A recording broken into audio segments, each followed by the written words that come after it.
Estamos apresentando Marco Zero, onde tudo começa. Muito bem, agora são 10h05 e vamos começar o nosso programa falando justamente dessa causa tão importante que é cuidar, das novas gerações, o trabalho que é feito pelo Conselho Tutelar de Foz do Iguaçu, em todo o Brasil, claro, mas especificamente Foz do Iguaçu, e estamos num período eleitoral, Paulo Bogler. Um período eleitoral, exatamente, a cada 4 anos, assim como acontece no processo que elege aí nossos representantes a cargos públicos conhecidos como vereador, prefeito, etc., nós elegemos também diretamente com o voto da população o conselheiro tutelar, que aqui em Foz do Iguaçu serão 10 titulares. E eles têm a missão grandiosa e importantíssima, Moacir, de zelar, proteger e defender as crianças e adolescentes, basicamente fazendo cumprir e também seguindo o que estabelece o Estatuto da Criança e do Adolescente, que é uma espécie de constituição voltada para esse público infanto-juvenil. Então, no próximo dia 1º de outubro, vamos às urnas para eleger os conselheiros tutelares de Foz do Iguaçu. Quem explica um pouco desse processo é a coordenadora da comissão de eleição, Andressa Trevisan, ao vivo aqui conosco. Bom dia, Andressa. Deve estar uma trabalheira aí, então a gente agradece muito a sua participação aqui ao vivo. Bom dia a todos os ouvintes da Rádio Clube. É muito importante esse espaço para a divulgação desse processo, que é importante para toda a comunidade, especialmente na defesa das nossas crianças e adolescentes. Desdobrando um pouco para a gente entrar na nossa conversa, Andressa, quais são as funções de um conselho tutelar?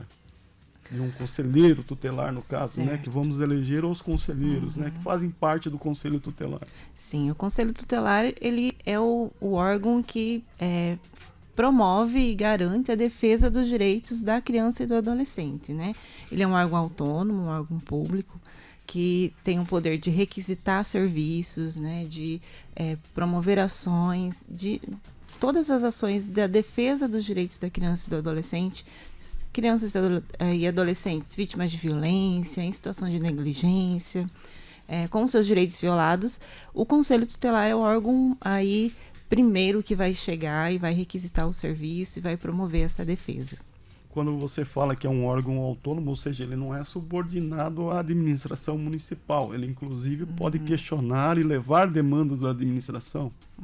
Ele é um órgão autônomo e independente. Ele está vinculado à administração municipal por uma questão de manutenção e organização, mas ele é um órgão autônomo no sentido de que ele requisita serviços, Ele requisita serviços, fiscaliza os atendimentos, de todas as políticas públicas, assistência social, saúde, educação e todas que são direitos das crianças e adolescentes, mas ele não é subordinado a nenhum órgão público. Certo. E aqui em Foz, então, a eleição será no próximo dia 1º de outubro, em que serão eleitos 10 conselheiros titulares, acompanhados aí dos suplentes que você explicou antes pra gente, que toda a lista que estiver fora dos 10 eleitos ficará como uma composição aí de suplentes, São quantos candidatos aptos nesse pleito? Sim, hoje nós temos 29 candidatos que passaram por um processo de seleção até então, Nós estamos agora na terceira fase, na terceira etapa do processo de seleção. No município de Foz do Iguaçu, nós optamos por, inicialmente, fazer uma prova de conhecimentos, Nós temos critérios específicos para acessar esse cargo, então esses candidatos passaram por uma prova de conhecimentos gerais específicos, passaram por uma avaliação documental que comprovou a experiência desses candidatos na defesa dos direitos das crianças e dos adolescentes, no atendimento a esse público, na vinculação com o trabalho do Conselho Tutelar. E agora nós vamos para a terceira etapa, que é a fase da escolha popular. Então, esses profissionais já passaram por todo esse processo e agora é a comunidade que vai decidir quem vão ser os 10 candidatos que eles vão eleger como conselheiros tutelares. São 29 e os outros 19 são automaticamente, se forem também receberem votos da comunidade, serão suplentes, né? Então, no nosso município, nós optamos por manter uma lista maior de suplentes do que somente os 10 candidatos, que são as 10 vagas que nós temos. Hoje nós temos 2 unidades do Conselho Tutelar, então são 5 conselheiros cada unidade, por isso 10 vagas, e os demais serão suplentes se eventualmente houver a necessidade de substituição de algum conselheiro por afastamento ou por qualquer motivo, nós teremos a lista de suplentes para suprir. Ou seja, esses candidatos, os 29, agora que serão submetidos ao voto popular, eles passaram por uma série de avaliações, né? Inclusive da sua experiência, do seu histórico. Quer dizer que não basta querer ser conselheiro, você tem que preencher esses requisitos, né? Mas eu te pergunto assim, para a gente ter uma ideia dessa demanda, quantos foram os inscritos na primeira fase, na peneira inicial, assim, até chegar aos 29? As inscrições iniciais foram mais de 200 inscrições, se eu não me engano, 229, que chegaram a fazer a prova de fato. Então, saiu o edital, né? Olha, uma vaga para esse cargo, vou me candidatar. Então, saiu o edital, foram mais de 200 inscrições. Até fazer a prova, verificando os critérios, né? Os quesitos ali que se exige do cargo, foram 113 candidatos que fizeram a prova de fato.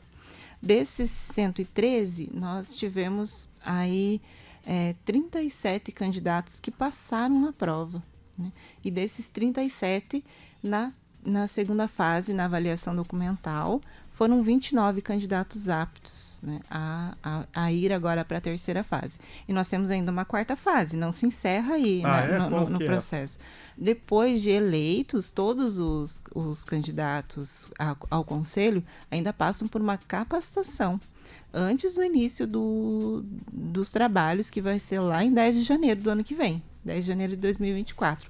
Então, nós temos ainda uma quarta fase, que o candidato, mesmo apto, passando por todo esse processo, eleito pela população, se ele não for capacitado, se ele não cumprir as horas de capacitação que o sistema de garantia de direitos exige, ele também não vai assumir o cargo, porque está no edital inicial. É obrigatório. Exatamente. Então, por isso que nós falamos que em Foz do Iguaçu não é somente eleição para conselheiro tutelar, é um processo de escolha. A escolha popular, ela é democrática e ela é o ponto máximo desse processo, mas existe todo um trabalho aí da comissão eleitoral para garantir que, de fato, esses profissionais estejam aptos lá na frente. E um ponto importante, eles comprovaram essa experiência, essa aptidão até esse momento. E eles permanecem com essa obrigatoriedade de manter essa postura. Então, todos os candidatos e todo o conselheiro tutelar, ele, mesmo passando por todo esse processo, ele não exime de lá na frente também comprovar toda essa inidoneidade moral e todos os quesitos que são necessários. Certo. O Conselho Municipal dos Direitos da Criança e do Adolescente, que é quem rege, né, todo esse processo, junto com a Rede Proteger, realizaram, né, no último dia 12 uma sabatina e uma apresentação dos candidatos. Qual a avaliação que vocês fazem dessa exposição dos candidatos aí ao público? Então, esse foi um convite feito pela Rede de Proteção aos candidatos, não era uma obrigatoriedade de todos participarem. Dos 29 candidatos, nós tivemos 13 candidatos que se sentiram à vontade para se apresentar para a comunidade, para falar sobre a sua experiência, falar sobre as suas aptidões, sobre o que desejam com o cargo, né? Nós acreditamos que esses 13 candidatos que se apresentaram tiveram a oportunidade de discorrer sobre si, de mostrar para o sistema de garantia de direitos, especialmente quem estava presente, que é a rede de proteção do nosso município, o que tem a oferecer nesse cargo, né? O que pode, o que tem a valer mesmo da sua experiência, qual é o seu perfil, o que ele entende sobre ser um conselheiro tutelar. Então, foi uma oportunidade em que os adolescentes, inclusive, foram protagonistas. Nós tivemos os adolescentes do CEJU, do Centro da Juventude do nosso município, que fizeram as perguntas, que fizeram apresentações e aí abriram espaço para que todos os 29 pudessem se apresentar. Nós não tivemos algumas abstenções, mas os que foram aí abertos, tiveram 3 minutos cada um para falar sobre si e sobre a sua campanha. Legal. No dia da eleição, ou seja, 1º de outubro, propriamente dito, quem poderá votar? Você já deu aí que é uma consulta popular, ou seja, né, a população pode ir às urnas, mas quem especificamente está habilitado a participar desse processo eleitoral e quais são os documentos que serão exigidos no dia da votação? Sim, todo eleitor, a partir dos 16 anos, que é a idade, né, possível para votar, vai poder escolher o seu candidato ao Conselho Tutelar. Então, a gente inclui aí, nós incluímos os próprios adolescentes, né? Os próprios adolescentes, já a partir dos 16 anos, já estão aptos a eleger aí um Conselho Tutelar, um conselheiro tutelar. Então, todo eleitor com título regular em Foz do Iguaçu, até 3 meses antes da data do pleito, que é 3 de julho. Então, se estava aí com o título de eleitor apto regular até o dia 13 de julho desse ano, vai poder, no dia 1º de outubro, a partir das 8 horas da manhã, escolher, eleger o seu conselheiro tutelar. Quais documentos ele vai ter que apresentar? Certo. Documento com foto é obrigatório, mas é importante o eleitor baixa o e-título, né? Ele vai votar em uma urna somente, que vai ser redirecionado. Então é importante, se ele puder, levar o seu título ou baixar o aplicativo do e-título, mas o documento obrigatório para votar é o documento com foto. Você tocou num assunto que deve despertar a curiosidade de quem não conhece o processo. Por exemplo, a organização impede que você vote 2 vezes. Eu voto numa escola, vou para outra. Isso vai ser possível ou o controle assegura apenas um voto em uma urna só? É bem importante esse ponto. O eleitor vai poder votar uma única vez e no seu colégio eleitoral. Né? Nós vamos utilizar, em parceria com o TRE, as urnas eletrônicas, que são as urnas eletrônicas utilizadas no processo de eleição geral do nosso país. Então, a partir das urnas eletrônicas, que são processadas, né, pelo TRE, cada eleitor tem lá o seu colégio eleitoral na sua urna específica. Então, o eleitor vai votar uma única vez no seu colégio eleitoral direcionado, na sua escola, né? No nosso município, nós vamos ter 22 locais de votação. Nós precisamos agregar, né, todos os locais de votação. Estamos fazendo a ampla divulgação desses locais. Em geral, o eleitor vai votar muito próximo de onde já vota ou no próprio local onde vota, ali no seu bairro mesmo, né? Na sua região, mas vão ser locais agregados. Então, nós temos 21 escolas municipais, e nós teremos também o SISMUF. O SISMUF, ele não é um órgão do município, ele é um sindicato dos servidores, mas ele foi escolhido estrategicamente para que a comunidade que reside ali na região do centro, na região do Monsenhor, tenha acesso facilitado também para exercer o seu direito ao voto. Então, são 21 escolas e o SISMUF. Nesses mais de 20 locais de votação, eles cobrem toda a cidade? Por exemplo, pessoal da Vila C vai ter lá opções, né, naquela região, naquela grande região, vai ter opções para votar lá pertinho da sua comunidade. E Porto Meira, a mesma situação, não vai precisar fazer deslocamentos, Andressa? Isso mesmo. Em todos os bairros, todas as regiões e micro-regiões procuraram ser atendidas. Então, a região da Vila C, por exemplo, vai votar lá na Escola Arnaldo Isidoro. Nós temos ali próximo o Porto Belo, Cidade Nova, na região da Vila Ajas, Netioler, Ponte da Amizade. Então, toda essa região norte está ali contemplada nessas escolas. O Porto Meira, que é uma região muito ampla também, né? Vai votar em 3 locais. São 7 urnas lá no Porto Meira. Então, não é uma escola, por exemplo, o CAIC do Porto Meira, é um ponto. Mas lá tem 4 urnas, então nós procuramos distribuir de forma a não aglomerar, né, não formar filas. É apenas um voto, então é um voto rápido, né? Então o objetivo é que não tenham filas formadas, mas que os pontos sejam bem distribuídos entre toda a região. A população pode facilmente consultar o seu local de votação no site da Prefeitura Municipal. Quando entra lá no site, a primeira aba que aparece lá em destaque, que vai mudando em cima o slogan, já tem ali: consulte o seu local de votação para o Conselho Tutelar. Lá ele vai abrir um link que vai ter o local onde ele vota nas eleições gerais e qual é o local que ele vai votar considerando o local onde ele vota, na eleição do Conselho Tutelar. Lá tem o local que ele vota, tem o endereço e tem o link do Google Maps. Então, ele vai ter ali facilitado toda a informação que ele precisa para exercer o seu direito no dia 1º. Bem organizado, né? É bem organizado. É bem parecido com uma eleição municipal, até a gente vê os candidatos fazendo campanhas com adesivo. E no dia? Tem o famoso boca de urna também, o pessoal pode, no momento da votação, falar dele mesmo, tem alguma restrição? O candidato pode buscar eleitor em casa? Não pode buscar eleitor em casa, não pode fazer boca de urnas. Assim como as eleições gerais, também existem regras nesse processo. Nós publicamos um edital, o edital número 14 do CMDCA, né, resolução 84, antes mesmo de iniciar a campanha eleitoral, antes do dia 1º de setembro, que é quando foi possível iniciar a campanha, com todas as regras. Então, todos os candidatos, os 29 candidatos do nosso município, estão cientes e orientados de todas as regras do processo eleitoral. E no dia da eleição não é diferente, né? Então, ele pode fazer a campanha dele durante esse processo de campanha, do dia 1º de setembro até o dia 30 de setembro, ele pode fazer a campanha normalmente em redes sociais, distribuir o seu santinho com um número, foto e um breve currículo. No entanto, a partir das 0 horas do dia 1º, ele não está autorizado e não pode fazer campanha. A mesma forma, o transporte de eleitores.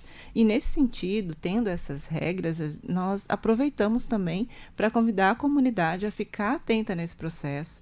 Nós temos um canal de comunicação diretamente com a comissão de eleição, que está 24 horas atento, que é o nosso e-mail, cmdca.eleição@gmail.com. Nesse e-mail nós já estamos recebendo, inclusive, denúncias, infrações cometidas pelos candidatos, né, na questão da propaganda eleitoral. Por exemplo, lista de transmissão, né, perturbação do eleitor. A campanha do candidato ao Conselho Tutelar, ele faz parte do sistema de garantia de direitos, ele não tem nada a ver com organização política, né? Então, os nossos políticos, os nossos servidores de cargos eletivos, eles não podem fazer campanha para o Conselho Tutelar, então eles podem apoiar autonomamente como pessoa física, ele tem o direito de exercer o seu voto, mas ele não faz parte do processo de campanha. Então, todo esse processo de eleição, de campanha, tem sido avaliado. Nós temos recebido denúncias, temos aplicado as sanções administrativas que estão previstas nos editais. Inclusive, o Ministério Público tem acompanhado todo esse processo aí para garantir, de fato, essa isonomia e o cumprimento de todas as regras. Você tocou num ponto importante, que é quando a vida política e eleitoral se mistura com a campanha para eleger os conselheiros tutelares. A gente já viu em outros pleitos, né, candidatos, Moacir, vinculados aí a outros candidatos a cargos eletivos, né, utilizando esse processo todo como uma escada mesmo, né? Tipo, agora eu me elejo conselheiro tutelar, eu faço X votos, mapeio esses votos e depois eu utilizo isso. Para um candidato, né, a vereador, etc. Então, nessa mesma eleição a gente vê muitos candidatos aí, o que é legítimo e natural, vinculados a agentes públicos, né, a eventuais candidatos nas próximas eleições, conhecidos na cidade, né? Como é que é esse processo de acompanhamento de vocês para não misturar ou para não permitir que essas coisas se misturem? Inicialmente é por recomendação, né? Uma recomendação do Ministério Público, o próprio edital de normas da campanha que foi publicado pelo CMDCA. Então, ele regulamenta aí o que pode e o que não pode durante esse processo de campanha. Obviamente, nesse processo todo, alguém esquece aí das regras e nós recebendo, né, a partir da comunicação, da provocação de qualquer cidadão, né, não precisa ser um outro candidato, alguém do sistema de garantia de direitos, nós recebemos requisições de infrações, né, de consultas de toda a população, né, e recebemos mesmo, né, de população que está alheia ao processo, né. E qualquer cidadão pode fazer a sua denúncia, né? Se identifica que há aí o abuso do poder político, o abuso do poder econômico, o abuso do poder religioso, né? Também não pode fazer campanha nos templos, nas igrejas, de qualquer religião, porque é um processo do sistema de garantia de direitos que não está vinculado mesmo a nenhuma organização maior, né? Certo. Então, a campanha ela é individual do candidato, não é por chapas, não é por composições políticas partidárias e não é por organizações. É uma campanha do candidato ao Conselho Tutelar.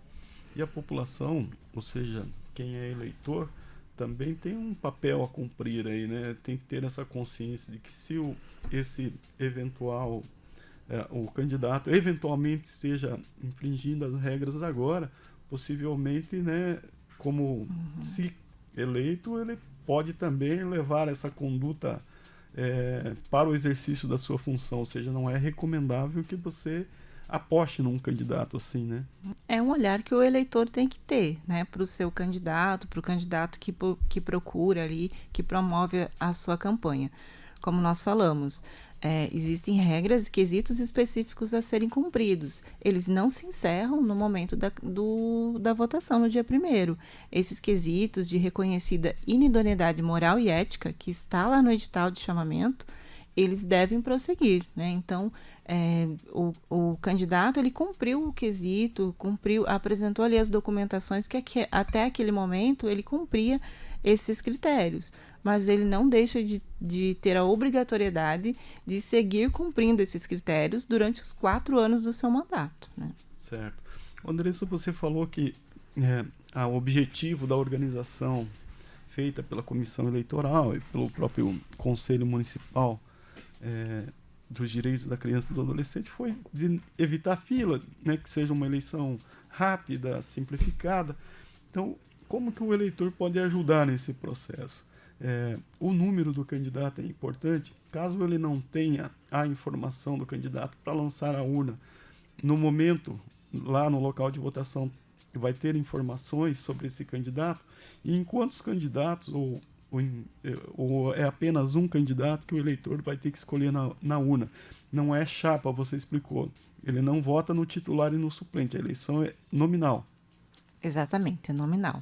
Então, o eleitor pode ajudar pesquisando com antecedência qual é o seu local de votação, tendo o documento com foto em mãos, verificando o número do seu candidato. Se não tiver o número, lá no momento na urna vai estar disponível a lista dos 29 candidatos com todos os números dos 29 candidatos, né? Então, o eleitor vai votar em apenas um. Então, nós teremos os 10 mais votados eleitos e os demais serão considerados suplentes, né? E todos vão para a 4ª etapa de capacitação. Então, o eleitor vai votar apenas no seu local de votação e apenas um dos candidatos ao Conselho Tutelar. Certo. E a apuração, como é que vai ser esse processo? Quem faz a contagem dos votos? Quando vai ser feito o anúncio do resultado? A apuração, ela vai iniciar. A votação é das 8 às 17 horas. A partir das 18 horas, a Comissão Eleitoral, o CMDCA, o Ministério Público e todos os candidatos e a comunidade está convidada também a acompanhar a apuração dos votos. Então, a apuração será feita no QG na Guarda Municipal de Foz do Iguaçu, onde nós vamos fazer a apuração a partir dos boletins de urna, né?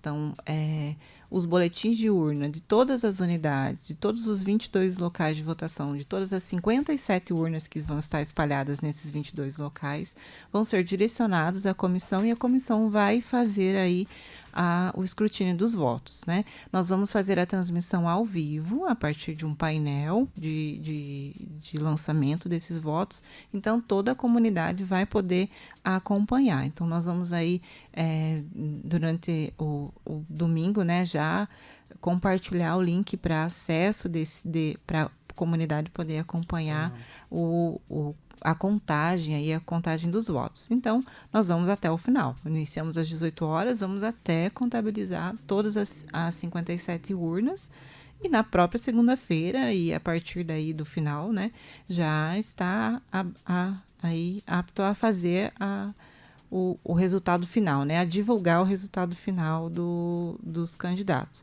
Todos os processos da comissão eleitoral, todo esse processo é publicado em Diário Oficial do nosso município e também no site da Fundação Fafipa, que é a nossa parceira aí, que elaborou a prova inicial. Então, todos os atos, todos os processos, eles são públicos, né? E todas as decisões da comissão são públicas e são publicadas em Diário Oficial. E nós também utilizamos aí o Instagram da Rede Proteger, do GT Aprendizagem, da Rede Proteger, que tem sido nosso parceiro também na divulgação desse processo, para fazer as transmissões e para fazer todas as publicações. Andressa, quer dizer que depois das 17 horas, num determinado local de votação, e isso vai ser em todos, vai ser impresso um boletim daquela urna específica, né? A escola X reúne os fiscais, quem acompanha os candidatos e a organização feita pela comissão eleitoral e emite ali mesmo no local um impresso sobre aquela urna. Isso. A urna é a mesma urna usada na eleição geral. Então, ela vai emitir o boletim de urna, que é aquele resultado final, né, com todos os votos de todos os candidatos. Esse boletim de urna é que vai ser contabilizado pela comissão. Ele vai ser contabilizado manualmente, diferente da eleição geral, certo, que é por uma mídia, né? Certo. Então, nós vamos contabilizar a partir dos boletins de urna.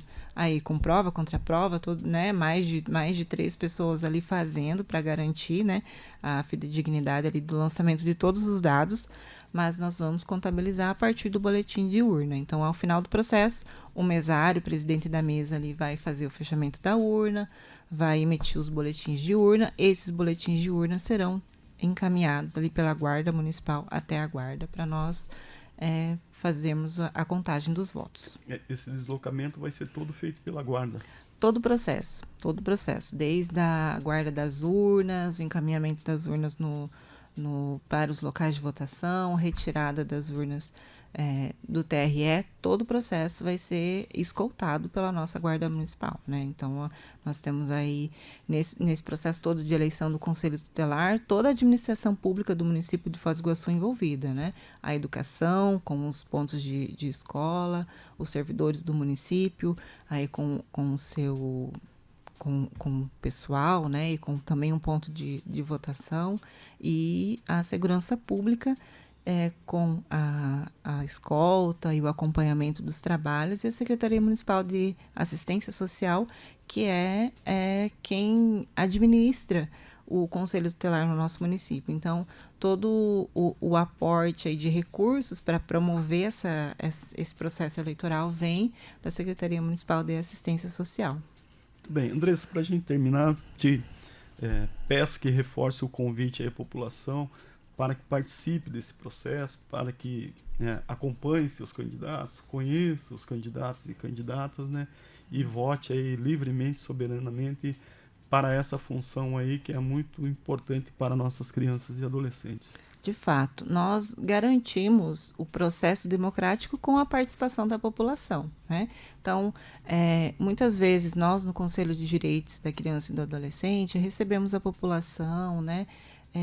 Pessoas questionando sobre o trabalho do próprio Conselho Tutelar. Então, agora é a oportunidade de conhecer de fato quem são os profissionais que estão se colocando à disposição para assumir esse cargo, que é muito importante para o sistema de garantia de direitos, e escolher o candidato que a população entenda, né, o cidadão entenda, mais apto para essa função, e aí fazer a sua escolha democrática. Então, quanto mais a população participar, mais democrático vai ser esse processo. Então, para nós garantirmos que, de fato, seja uma escolha popular e não uma escolha de poucas pessoas, nós precisamos de toda a população participando. Então, conheçam os candidatos, né? Conversem, né, com seus familiares, com seus vizinhos, no local de trabalho. Olha, vamos ter aí a eleição do Conselho Tutelar, né? É importante a participação popular nessa eleição, porque é assim mesmo que a gente garante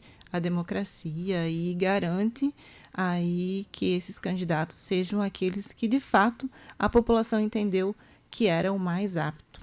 Legal. Andressa, obrigado, bom dia para você e boa sorte aí na condução nesse processo, nessa reta final para a escolha dos conselheiros. Nós agradecemos a Rádio Clube pelo espaço, importante esse espaço, né, de divulgação, e convidamos a toda a população a conhecer os candidatos, a acessarem o seu local de votação, que já está disponível no site da Prefeitura Municipal de Foz do Iguaçu, e divulgar também esse processo com a gente. Muito obrigada. Obrigado. Moacir, é isso então, no dia 1º, esse compromisso da população para a escolha dos 10 conselheiros tutelares de Foz do Iguaçu, que são os guardiões aí dos direitos da criança e do adolescente, junto com outros órgãos e instituições, mas é fundamental a participação da comunidade. E como disse a Andressa, a seriedade do processo, né? Então não tem o que você depois discutir ou apontar erros, sendo que é um processo muito rígido, muito severo para a escolha dessas pessoas que têm essa incumbência importantíssima de zelar pelas nossas crianças e adolescentes. Paulo Bogler. É isso aí. Marco Zero, onde tudo começa.